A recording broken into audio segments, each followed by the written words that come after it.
When Uncle Mo burst on the scene in a 6 furlongs maiden at Saratoga on Travers Day, everyone knew they had seen something special. Uncle Mo, he demolished the field. He won by 15 lengths. I can't remember a 2-year-old winning as impressively as he did. He was devastating that day, won by over 14 lengths. Then stepping straight up to Grade 1 company, he completely dominated the Champagne. Well, here is Uncle Mo, and he is indeed the real deal. Uncle Mo, under the line, a 5-length winner. And when he won the Champagne Stakes, what I found incredibly impressive was the fact that he was able to set the pace and run a half in 45 and change, which is very fast, and then come home his last quarter in 24 flat. And you don't see horses coming home that fast who have just set the pace. To destroy a field like that and to do it as fast as he did it, stretching out to a mile for the first time on a track he had trained on, never run on before, very, very impressive. The Champagne historically has been a great race, great 2-year-old race, great stallion race, and he took command from the beginning and won in time. I think was the fastest since Seattle Slew had run. Next, it was off to Churchill Downs for another awesome display in the Breeders' Cup Juvenile. But this is an overwhelming performance by Uncle Mo, the son of Indian Charlie. Superb in the Juvenile. Sometimes you watch a horse run and they absolutely control a race from start to finish. And you could see the way he was moving, that he was controlling that race, that there was no way he was going to get beat, that he was in another class from the other horses. They just weren't in the same class as he was.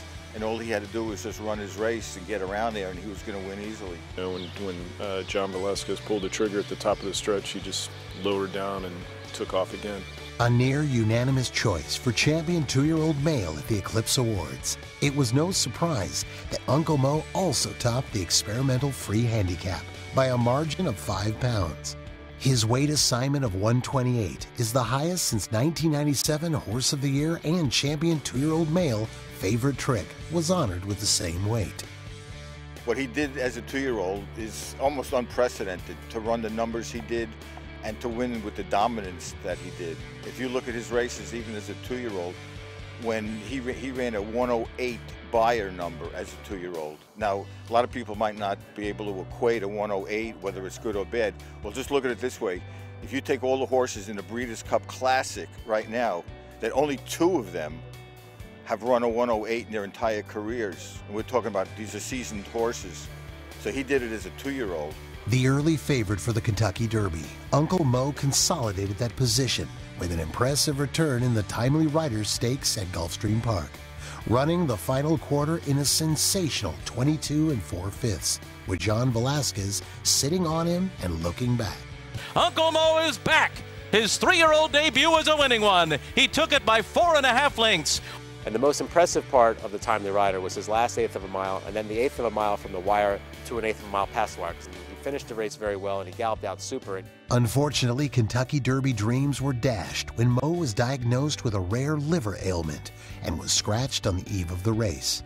But after a near 5-month spell on the sidelines, he was pitched back in at the very highest level in the Grade 1 King's Bishop Stakes at Saratoga. Can Uncle Mo hold off Caleb's posse? It's going to be a photo finish in the King's Bishop that is too close to call. It was an ambitious plan to try the King's Bishop off the layoff and off the illness, but he trained really well, and we were a little unfortunate to get beat a tough nose, but really moved him forward for another devastating performance in the Kelso. And that is when he really turned on the style. But it's Uncle Mo who's got something left. Now he's clear by 3. Now he's clear by 4 as they come down to the finish. He repelled Jackson Ben. Uncle Mo, he's back. And I don't know if there's enough words to describe how impressive he was that day. You have to remember that that was the big day where they had 5 Grade 1 stakes. And all anybody was talking about was the only race on the card that was a Grade 2. It wasn't even a Grade 1. But he created such a buzz by winning the way he did, to beat older horses. A horse like Jackson Ben, who got a perfect trip to come up on the inside of him, and he just looked him in the eye and just took off. And to earn a 118 Beyer is so far above the realm of anything that anybody's been running. And I think from that point on, everybody realized that not only is he back, but he's back in and better than ever. As Muhammad Ali once said, it's not how you get knocked down, it's how you get back up. And this horse has gotten back off the mat in impressive fashion. An awesome-looking individual by a high-class sire in Indian Charlie, Uncle Mo has all the attributes one looks for in a stallion. He looks great. When I saw him in the paddock for the Kelso, I couldn't believe it. He's one of those horses that you look at him, he doesn't have any markings, but you know who he is because you can't take your eyes off him. You can't ask a horse to look better physically. The thing that impresses me about him is its tremendous mechanics and an unbelievable stride. If you see some still shots of him when he's really in full reach, he covers so much ground. Well, of course, everybody knows he was a brilliant 2-year-old. That's without question.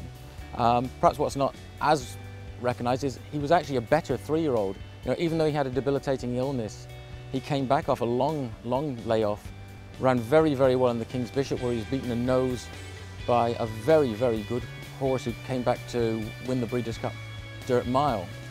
And then he ran in the Kelso and ran that 118 bar, which is the best 3-year-old speed figure of the crop, and really dismantled good older horses. So you've got the raw talent, and that's one thing that is often found in exceptional stallions. One of the most interesting things about Uncle Mo's pedigree, as far as his potential as a stallion is concerned, is Indian Charlie is remarkably strong with the Mr. Prospector line. He's got 16 or 17 stakes winners out of Mr. Prospector line mares. And one of the interesting things is it's virtually immaterial what type of Mr. Prospector mare. And he's got good stakes winners, everything from the Carson City line, where the small type of Mr. Prospector, right up to the Unbridled and branches of the Fapiano line. So he crosses almost irrespective of type with Mr. Prospector. Now, as far as Uncle Mo's concerned, he is an Indian Charlie who doesn't have Mr. Prospector in his pedigree. But in the distaff side of his pedigree, he has Roberto, he has Alidar, he has Dixieland Band, all strains that combine very, very well with Mr. Prospector. So he looks to be a great option for Mr. Prospector line mares and all types of Mr. Prospector line mares. I think Uncle Mo is a very exciting stallion prospect. His brilliance, his speed is something that is really sought after, especially in North American racing, and he brings an abundance of that to the table. If he passes on the kind of turn of foot that he displayed to his offspring, he'll be an extremely successful stallion.